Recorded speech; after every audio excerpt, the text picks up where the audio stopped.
అమ్మాయి వాళ్ళకి అంటే చనిపోయి 2 నెలలు అవుతుంది అని చెప్తూ ఉన్నారు. అయితే బాబాయ్ వరుస అని కూడా చెప్తూ ఉన్నారు. మరి ఇప్పటి వరకు కూడా ఆ అబ్బాయికి సంబంధించి వాళ్ళ కుటుంబ సభ్యులతో మాట్లాడడం గానీ, వాళ్ళ భార్యతో గానీ, తల్లిదండ్రులతో గానీ ఎవరితోనైనా మాట్లాడే ప్రయత్నం ఏమైనా చేశారా మీరు? మేము వాళ్ళతోనే ఏం చేయాలి.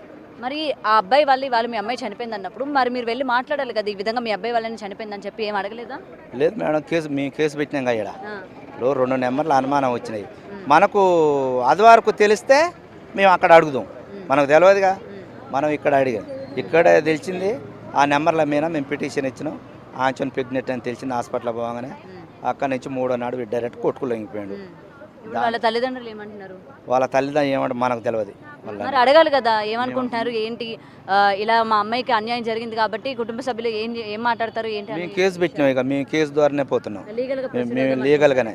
హ్మ్. మేము ఎవరిని పిలిచేది ఏం లేదు. వాళ్ళని ఎందుకు మనం ఎందుకు పిలుస్తాం? హ్మ్. మనం లీగల్గా పోదాం. మనం కేసు పెట్టినాం. హ్మ్. ఆ కేసు గురించి మన బుజ్జిని ఎంత ఇన్వాల్వ్ చేసిరో, ఎంతమంది ఉన్నారో అంతమంది మీద కేసు కావాలనేసి మన కోరిక. ఇక్కడ ఒకటండి, ఒక అమ్మాయిని అన్యాయం చేయాలన్నా లేకపోతే ఒక అమ్మాయిని బెదిరించాలన్నా అయితే కుటుంబం పైనైనా వాళ్ళకి, ఎందుకంటే తెలిసిన వ్యక్తి అని చెప్తున్నారు కాబట్టి కుటుంబంతోనైనా కలహాలు ఉండాలి. లేకపోతే ఆ అమ్మాయికి సంబంధించి ఆ అమ్మాయిని వాడుకుందామన్నా లేకపోతే ఇంకేదైనా అయ్యి ఉండాలి. సో ఈ రెండిట్లో ఏమై ఉండొచ్చు? అంటే మీకు వాళ్ళ కుటుంబ సభ్యులకి ఏమైనా గొడవలు ఏమైనా ఉన్నాయా? ఆ విధంగా ఏమైనా మీ అమ్మాయిని ట్రాప్ చేశాడా? లేకపోతే ఇంకేమైనా కారణాలు ఉన్నాయా? గొడవలు మేడం, గొడవలు ఉన్నాయి కానీ ఏరే వాళ్ళు వాళ్ళ అంటే ఏ రకమైన గొడవలు? ఆస్తి గొడవలా లేకపోతే ఆస్తి గొడవలు లేదు. ఆ. ఇప్పుడు వాళ్ళ వాళ్ళ వాళ్ళ తాతని ఏరే వాళ్ళు కలబడ్డరు. అది ఎట్లా జరిగింది ఇంకా వాళ్ళ తాత చనిపోయాడు.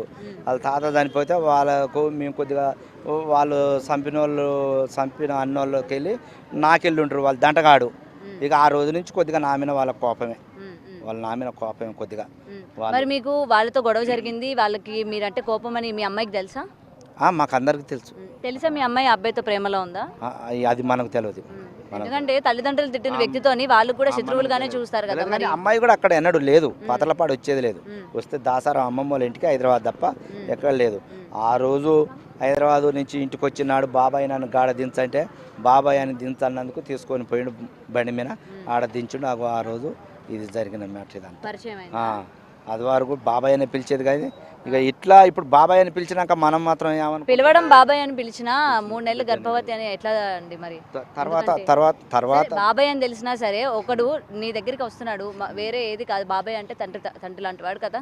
మరి అలాంటి వాడు నీ దగ్గరికి వస్తున్నాడు, నిన్ను ప్రేమిస్తున్నాడు, లేకపోతే ఇవాళ నిన్ను ప్రెగ్నెంట్ చేశాడు, అమ్మాయి గురించి తప్పక మాట్లాడకూడదు కానీ చేశాడు అన్నప్పుడు నువ్వు ఎలా నమ్మేవు? బాబాయ్ అని ఇంకా పిలుపుగా అర్థం ఏముంది? ఇక్కడ మీ అమ్మాయి తప్పులేదంటారా మరి? ఇక అది ఇప్పుడు మనకేది తెలియదు. అది అప్పుడు జరిగింది ఇట్లా ప్రెగ్నెంట్ అని ఇక్కడ తెలిసినాక 3వ నాడు నేనే అనేసి లొంగిపోయిండు వాడు. లొంగిపోయినాక మళ్ళీ మేము ఏం చేసినాం, అసలు ఏంది ఇది, ఏం జరిగింది ఏంది అనేసి మళ్ళీ మేము అక్కడ దాసారం దగ్గర అమ్మమ్మ వాళ్ళ ఇంటి దగ్గర మేము పోయి అడిగినాం. అడిగితే వాడు 2-3 సార్లు వచ్చారు వాళ్ళు. కానీ ఎవరు వీళ్ళు అంటే బాబాయ్ అని చెప్పింది, మా బిడ్డ అని అన్నాడు. ఏంద్రా ఇక్కడికి వచ్చిన ఏం లేదు అనుకుంటా పోయారు, బెదిరించారు.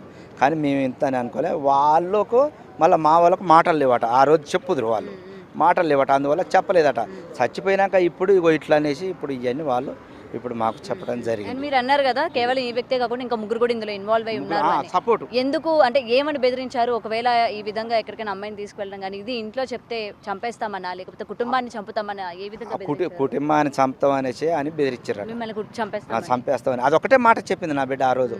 ఇక తర్వాతకే వీడు అని అమ్మటున్నోడు సపోర్ట్గా ఉన్నోడు ఇక కాల్ రికార్డు పెట్టి ఇదన్నీ మొత్తం అందరికీ ఎరకైంది. ఇది వాడు మాట్లాడిన మాటలన్నీ మొత్తం. చనిపోయే ముందు మీతో ఏం మాట్లాడడం కానీ చెప్పడం కానీ? ఒక్క మాట నైట్ ఒక్కటే మాట మాట్లాడింది.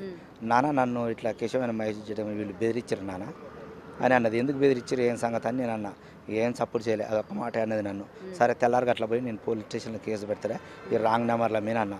నైట్ 8:30 బెదిరించారు అని చెప్పారు కదా. వెంటనే మీ పెద్దమ్మాయికి మీరు ఏమైనా ఫోన్ చేశారా? చెప్పలేక ఆమె చెల్లుతోనే మాట్లాడింది, పెద్ద పాప చెల్లుతోనే మాట్లాడింది కూడా. మీ చిన్నమ్మాయే చెప్పింది పెద్దమ్మాయికి ఇలాగా చెల్లిని బెదిరిస్తున్నారంట, చూసుకో పొద్దున్న మాట్లాడదాం. చెప్పలే, నేను చెప్పలే, ఎవరితో చెప్పలే. 8:30 అయింది అప్పుడు. ఈ మాట ఒక్కటే మాట అన్నది. సరే అక్కకి అన్న ఫస్ట్ చెల్లు ఆ మాట అన్నప్పుడు సర్లే ఇక నువ్వు మాట్లాడలేకపోతున్నావు కానీ అక్కకి అన్న. అక్క నిమ్మలంగా మాట్లాడింది, నీరసంగా నిమ్మలంగా మాట్లాడింది. ఏంద్రా నిమ్మలంగా మాట్లాడుతున్నావు అని అన్న. ఏం లేదు నాన్న భయం అవుతుందని అన్నది. ఒక్క మాట నన్ను బెదిరించారని అన్నది. మరి నిన్నమన్నా చెప్తే నేను ఆయన అడుగుదుగా పిలిపించానే అన్న. ఏం మాట్లాడలే. పెద్ద పాపకి అన్న, అక్కకి అనగానే అక్క బాత్రూమ్ పోయింది అన్నది. సర్లే నేను తర్వాత చేస్తలే అని అన్న.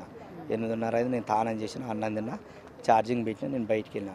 నేను మళ్ళీ ఇంటికి వస్తాక 11-11:30 అయింది. ఇక ఫోన్ లెవెల్కి చెప్పలే. ఇక నేను తెల్లారికి అట్లా 8:30కు చచ్చిపోయింది అనేసి నాకు వార్త వచ్చింది. సో ఇప్పుడు కేసు అయితే ఫైల్ చేశారు. కేసు వీళ్ళు కూడా పట్టుకోలే, వాడు డైరెక్ట్ కోర్టుకు లొంగిపోయిండు. ఇప్పుడు 2 నెలలు బెయిల్ తీసుకొని యువతలకు వచ్చిండు. బెయిల్ మీద తిరుగుతున్నారు. వచ్చిండు ఇప్పుడు తిరుగుతూనే ఉండు. ఇప్పుడు మేమేమంటున్నాం అంటే ఆ ముగ్గురు ఆ ఊరికి పోయిర్రు, ఆ ఊరు బెదిరించనని చెప్పిర్రు.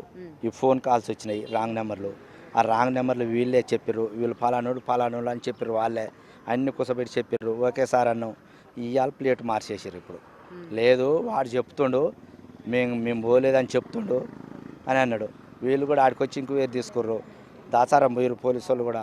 వీడికి వచ్చి రమ్మంటే ముగ్గురు వచ్చిర్రు, అంతోని మమ్మల్ని చూసి ఆ చెట్టు సాటు కురికిర్రు అని చెప్పింది. వాళ్ళు కూడా రికార్డు తీసుకొని వచ్చిండు ఆలయ.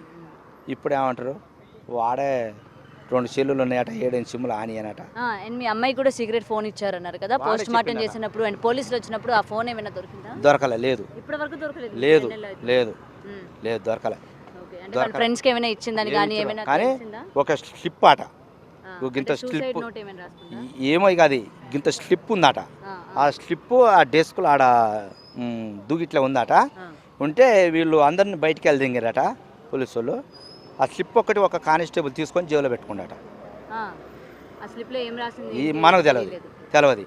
అది మేము అక్కడికి పోయేసి మా కార్యక్రమం అంతా చేసుకున్నాక మేము వీడికి వచ్చినాక ఇట్లా పలానోళ్ళు మరి మీరు ఎంతమంది ఏమైనా సూసైడ్ రోజు గిట్ట రాసిందా చూసిరా అంటే మింజులేను. ఒక పాప ఒకసారి మాత్రం గింత ఏడెల్పు స్లిప్ ఉంది, కానిస్టేబుల్ జేబులో పెట్టుకొని పోయిండు అంకుల్ అని అన్నది.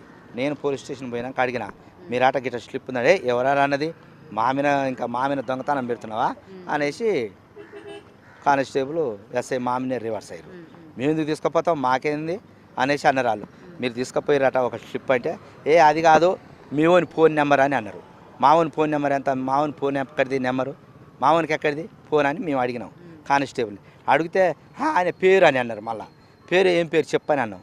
ఇక చెప్తలేడుగా, నాకు గుర్తులేదు అని అంటుండు. అండ్ ఫైనల్గా ఇప్పుడు 2 నెలలు అయిపోయింది, ఇప్పటికీ కూడా పోలీసులు ఎటువంటి యాక్షన్ తీసుకోవట్లేదు. మీడియాని మీరు ఆశ్రయించారు కాబట్టి ఎటువంటి న్యాయం కావాలని కోరుకుంటున్నారు? మాకు అమ్మాయిని బెదిరించిన వాళ్ళు, రాంగ్ కాల్స్ వచ్చింది బెదిరించిన వాళ్ళు, వాళ్ళకి కేసు చేయమంటున్నాం.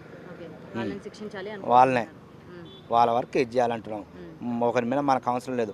అమ్మాయిని ప్రేమించి మోసం చేసి వాళ్ళు ప్రెగ్నెంట్ చేసిన వ్యక్తి గురించి మరి వాడిని శిక్షించొద్దా? వాడు జైలుకు పోయిండుగా, వానితో పాటు వీళ్ళు పోవాలి. మాకు కావాల్సింది ఇప్పుడు వాడు పోయిండు, వాడు ఒప్పుకుండు, వీళ్ళు కూడా ఉన్నారని తెలిసింది. వీళ్ళ ముగ్గురిని కూడా ఆయన కింద యాడ్ చేయమంటున్నాం మేము. సో ఎవరైతే బెదిరించారో వాళ్ళ ముగ్గురు వాళ్ళనే వెళ్ళాలంటున్నాం. అదే మా కోరిక. రైట్. ఇదండి ప్రజెంట్ వాళ్ళ తల్లిదండ్రులు అలాగే వాళ్ళ అక్క మాటలు కనుక విన్నట్లయితే కేవలం ఈ మోసం చేసిన వ్యక్తే కాకుండా ఇంకొక ముగ్గురు, అంటే అదే ఫ్యామిలీకి సంబంధించిన తన బ్రదర్స్ కావచ్చు లేకపోతే ఫ్రెండ్స్ ఎవరైతే చెప్తూ ఉన్నారో వాళ్ళ ముగ్గురు కూడా ఇందులో ఇన్వాల్వ్ అయ్యారు అండ్ బెదిరించారు. ఆ కాల్ రికార్డింగ్స్ అన్నీ కూడా ఉన్నాయి. అవి మేము పోలీసులకి సబ్మిట్ చేశాము. మరి అతనే కాకుండా ఈ ముగ్గురు వ్యక్తుల పైన కూడా యాక్షన్ తీసుకోవాలి, వీళ్ళకి కూడా శిక్ష విధించాలి అని అయితే ఇటు కుటుంబ సభ్యులు